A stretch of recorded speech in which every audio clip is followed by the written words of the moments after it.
అన్నా నేను ఒకటే చెప్తాను, పవన్ కళ్యాణ్ గారు అలాంటి దుర్వినియోగం చేసి ఉండరు. ఒకవేళ చేసి ఉంటే దానిపైన అయితే సిబిఐ ఎంక్వైరీ అది చేయమని మాజీ సిబిఐ అధికారి అయినటువంటి విజయ్ కుమార్ గారు చెప్పారు. బాగానే ఉంది. నేను ఒకవేళ చేసి ఉంటారు అనుకోలే, ఒక విధంగా అనుకున్నాం. ఇప్పుడు గతంలో ఎన్ని చేయలేదండి వైసీపీ ప్రభుత్వంలో ఉన్నటువంటి చాలా మందికి ఫైబర్ నెట్ ద్వారా వ్యూహం అనే సినిమా, అమ్మ రాజ్యంలో కమ్మ రాజ్యంలో అమ్మ బిడ్డలని ఏదో ఆర్జీవి తీసిన సినిమా కానీ, వ్యూహం కానీ, ఇంకోటి కానీ, వీటికన్నిటికీ డబ్బు ఎక్కడి నుంచి వచ్చింది? సో ఇవి ఇంకోటి కాదు, ఈ నిర్మాతలను కాపాడడం కోసం ఇంత ఎక్కడి నుంచి వచ్చాయి డబ్బులు? సో ఇంకోటి రీసెంట్ మొన్న ఒక సినిమా వచ్చింది యాత్ర. సో ఆ సినిమా ఆడింది, అసలు దాన్ని కాపాడింది ఎవరు? ఇప్పుడు కత్తి మహేష్ అని ఒక అతను ఉన్నాడు, చనిపోయాడు ఆల్రెడీ. అతను గాయపడితే అతనికి మన రాష్ట్రం అనేది ఆంధ్రప్రదేశ్ రాష్ట్రం నుంచి 2 కోట్ల రూపాయలు డబ్బులు ఇచ్చారు.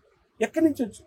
సో ఇవన్నీ అడిగితే చాలా ఉన్నాయి. మాజీ ఐఏఎస్ గారు ఆల్రెడీ ఆయన వైసీపీకి సంబంధించిన వ్యక్తి. సో ఇక్కడ నేనేమంటున్నానంటే, ఒకవేళ చేసి ఉంటారు వారం రోజుల తర్వాత తెలిసిపోతుంది కదా. పవన్ కళ్యాణ్ గారు మాక్సిమం 100% ఇలాంటి తప్పులు చేయడు, మేము నమ్ముతున్నాము ఒక అభిమానిగా.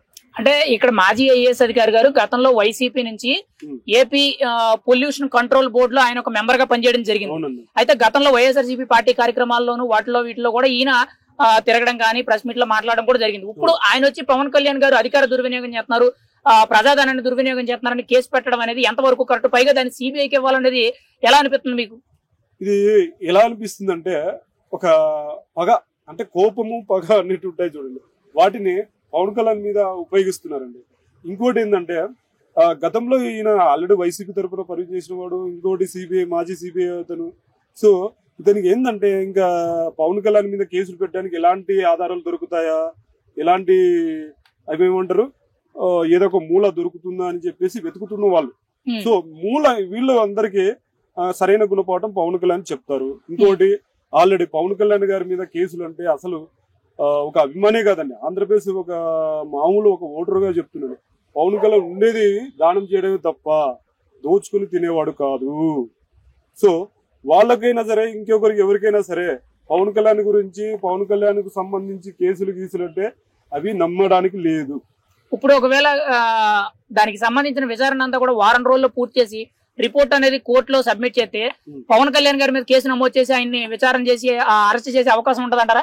లేదండి, అసలు ఆ తప్పే చేయలేదు. ఒకవేళ వాడుకున్నా అనుకోండి, దానికి ఆల్రెడీ డీటెయిల్స్ తీస్తాడు, ఏ విధంగా వెళ్ళింది ఏంది అమౌంట్ మొత్తం ఆ డీటెయిల్స్ తీస్తాడు పవన్ కళ్యాణ్ గారు. సో వాడుకున్నట్టుగా అసలు లేదు రాకూడదు కూడా. ఒకవేళ ఏ విధంగా వాడుతున్నా ఆల్రెడీ తీస్తాడు. వాళ్ళు సిబిఐకి ఎంక్వైరీ చేశారు కదా కోర్టుకు సంబంధించి, ఆ కోర్టు వాళ్ళు డీటెయిల్స్ అలా తీసిన తర్వాత చూద్దామండి. ఒకటి పవన్ కళ్యాణ్ మాత్రం చేసి ఉండడు. ఇప్పుడు అధికార దుర్వినియోగం చేయడం, అధికారాన్ని ఎలా ఉపయోగించుకొని ఇంకా పేదవాళ్ళకి కానీ ఇంకా ఎక్కడ ఏం అభివృద్ధి చేయాలని అనుకున్న అతను పవన్ కళ్యాణ్ గారు ఇలాంటివి చేస్తాను కూడా తప్పు.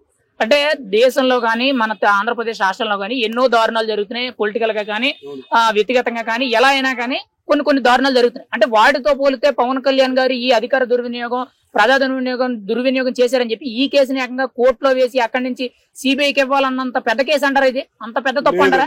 లేదు, అసలు తప్పు కాదు. ముందు చేశాడా లేదా కనుక్కోవాలి కదండి.